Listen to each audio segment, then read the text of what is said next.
Ferrari se retrouve en territoire inconnu après les essais de pré-saison à Bahreïn, et il semble que l'équipe de Maranello affichera des performances bien supérieures à ce que nous aurions pu anticiper lors de la première course à Melbourne. Les rivaux ont exprimé leurs soupçons. Plusieurs rapports de Red Bull et McLaren indiquant que le cheval cabré a caché une plus grande partie du potentiel de sa voiture qu'eux-mêmes. Dans ce contexte, pouvons-nous nous attendre à voir une Ferrari avec une amélioration progressive par rapport à ce qu'elle a montré à Bahreïn? Il ne fait aucun doute que les essais de pré-saison auraient pu mieux se passer pour Ferrari, mais le fait que tout le monde ait été satisfait des performances de la voiture et qu'elle ait montré exactement ce qui devait être vu est un signe clair que l'équipe en sait bien plus que nous. C'est la principale source d'inquiétude pour McLaren, qui a déclaré ne pas faire confiance à Ferrari en ce qui concerne les données collectées à Bahreïn. Si nous analysons les déclarations de Vasseur, nous pouvons comprendre pourquoi les rivaux de Ferrari sont aussi sceptiques quant aux performances du cheval cabré. Le Français a insisté sur le fait qu'il y avait de nombreuses variables en jeu, mais que l'essentiel était qu'ils ne s'étaient pas rendus à Bahreïn pour montrer une quelconque performance. Ils y étaient pour vérifier si les données obtenues dans le simulateur correspondaient aux résultats sur la piste avec la SF25. Le fait que le résultat ait été positif montre que l'ensemble du concept de la voiture fonctionne à merveille. Si l'on ajoute à cela le fait que Bahreïn est un circuit qui sollicite davantage l'arrière de la voiture, ce qui ne favorise pas le nouveau concept de Ferrari, on comprend pourquoi tout le monde est inquiet. Il y a encore plus à découvrir lorsqu'on parle des progrès réalisés par la SF25 au cours de l'hiver et de la manière dont ils ont été mis en œuvre dans les performances de la voiture à Bahreïn. Ferrari a déclaré qu'avec le changement de suspension, une nouvelle porte pour le développement avait été ouverte. Après quelques années, il y avait un besoin de différenciation et, jusqu'à présent, tout le monde l'a fait. La voiture fonctionne bien. Je ne parle pas en termes de résultats, mais en termes de chiffres. Tout va dans la bonne direction. Sommes-nous en lice pour la victoire à Melbourne? Honnêtement, je pense qu'il est encore trop tôt pour le dire, surtout parce que les conditions ici à Bahreïn ont été, pour une fois, si extrêmes qu'il est difficile d'avoir une vision claire de la situation. D'une séance à l'autre, les conditions changent énormément. Nous ne connaissons pas le niveau de carburant des autres, ce qui rend très difficile l'interprétation des données. Ce qui est particulièrement intéressant ici, c'est que cet optimisme n'est pas partagé au même niveau par Leclerc, qui avertit que la stabilité de la voiture doit encore être améliorée et que les 2 derniers jours des essais de pré-saison ont montré une grande volatilité dans les performances de la voiture. Leclerc a connu des hauts et des bas ces derniers mois avec Ferrari. Nous pouvons donc comprendre son approche prudente pour cette nouvelle saison.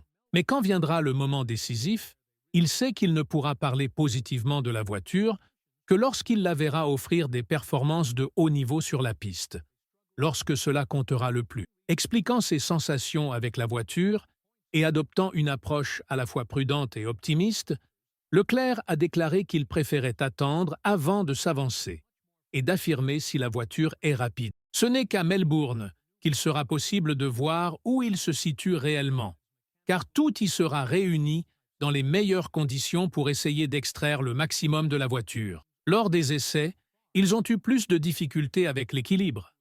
La principale raison pour laquelle Ferrari cherchera à engranger un maximum de points à Melbourne ne réside pas seulement dans la confiance qu'ils ont en leur pilote, mais aussi dans la nature du circuit. Il s'agit d'un tracé qui sollicite davantage l'avant de la voiture par rapport à Bahreïn, et avec l'adoption de la nouvelle suspension avant Paul Rod, la mécanique de la SF25 sera bien mieux adaptée à ce type de circuit du calendrier. Toutefois, ce n'est pas le seul objectif de l'équipe, loin de là.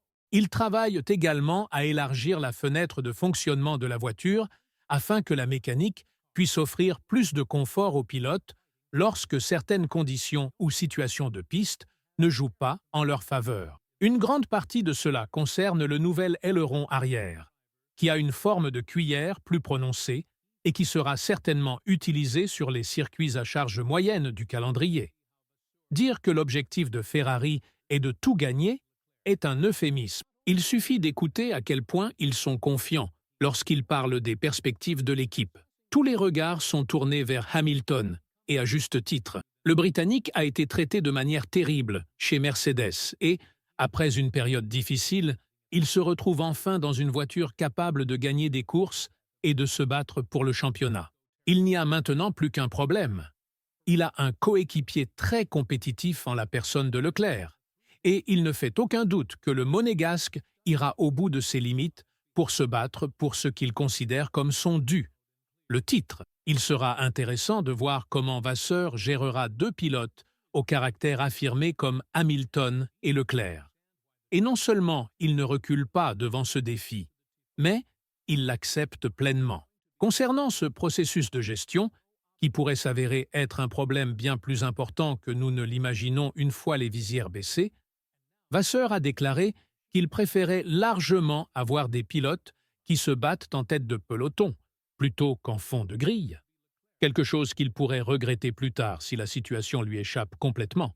En outre, Ferrari ne s'arrête pas là. L'équipe est actuellement engagée dans une session de simulation de 3 jours à Maranello afin d'étudier le comportement de la SF-25 à Melbourne.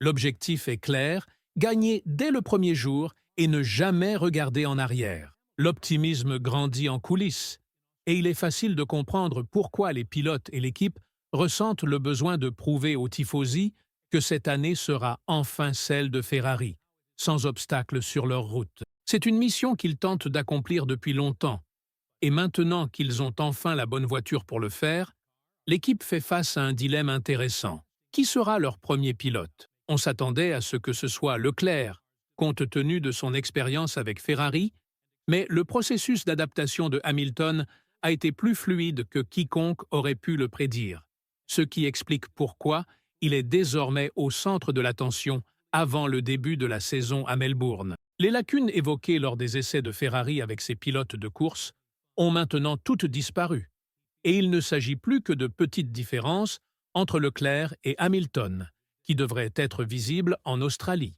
Les commentaires du septuple champion du monde sont bien plus encourageants que ceux de Leclerc. Expliquant ses sensations avec la voiture et la manière dont elle répond à ses commandes, Lewis a déclaré qu'il était encore trop tôt pour donner un avis définitif, mais qu'il prenait beaucoup de plaisir à piloter cette voiture. Lui et la voiture apprennent à se connaître progressivement. Il teste de nombreuses choses sans modifier les réglages, ni orienter le développement de la voiture. Il suit simplement le processus et explore son interaction avec son ingénieur. Jusqu'à présent, il a beaucoup apprécié conduire cette voiture et il sent qu'il y a encore beaucoup à explorer. Il a déclaré qu'il extrayait progressivement un peu plus à chaque tour et que la voiture devait être pilotée différemment, ce qui rend cette aventure passionnante.